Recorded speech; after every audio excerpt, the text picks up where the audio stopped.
Hello friends, কেমন আছেন সবাই? আজকে আমি একটা আমার কাটিংয়ের সময়ের ভিডিও দেখাচ্ছি। তো এটা কোনো পারফেক্ট কাটিং সেটিং ভিডিও আমি দিচ্ছি না।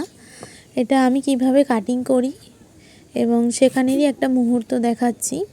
এইভাবে এটা এক পার্টে কাটছি, কারণ এটার সামনের দিকটা ডিজাইন আছে। প্রথমে আমি ব্যাক পার্টটা কেটে নিচ্ছি। অবশ্যই প্রথমে ব্যাক পার্টটা কেটে নেবেন, তারপরে ফ্রন্ট পার্টটা, কারণ ফ্রন্ট পার্টে যেহেতু ডিজাইন একটু ইমাজিন করতে পারবেন। তাই জন্য প্রথমে লম্বা নিয়ে নিলাম। লম্বাটা প্রথম নিয়ে নিয়েছি। লম্বা 39 ছিল, তাতে 2 ইঞ্চি এক্সট্রা দিয়ে ওই 41 মতো নিয়ে নিয়েছি। নিয়ে সোজা লাইন তো অবশ্যই করতে হবে। এবং এই দিক থেকে দেখুন পুটের মাপ নিচ্ছি। পুট আমার 7 ইঞ্চি 2 সুত ছিল, নিয়ে নিয়েছি। মোহরা নিয়ে নিয়েছি তার থেকে হাফ ইঞ্চি বেশি, কারণ উপরের দিকে পুটটা ডাউন করব, তাই জন্য। এবারে ওয়েস্টের জন্য ওয়েস্ট লাইনে মার্ক করে দিলাম 14 ইঞ্চি এবং ওদিকে 21 ইঞ্চিতে হিপের জন্য। এখানে আমি কোমরের মাপ নিয়ে নিলাম যা ছিল, এবং হিপেরও মাপ নিয়ে নিলাম। দেখুন হিপের মাপটা আমি নিয়েছি, যেখানে আমি মার্ক করেছি সেখান থেকে কিন্তু 1 ইঞ্চির মতোই কাপড় আছে, তো আমি সেইভাবেই ফেলে রেখেছি।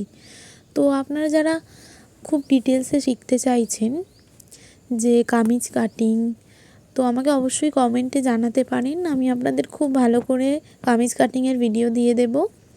এবং আমার চ্যানেলে অলরেডি দেওয়া রয়েছে, আমার ফেসবুক পেজে একটু ফলো করে দেবেন, তাহলেই কিন্তু আমার নিত্য নতুন ভিডিওগুলো আপনারা দেখতে পারবেন।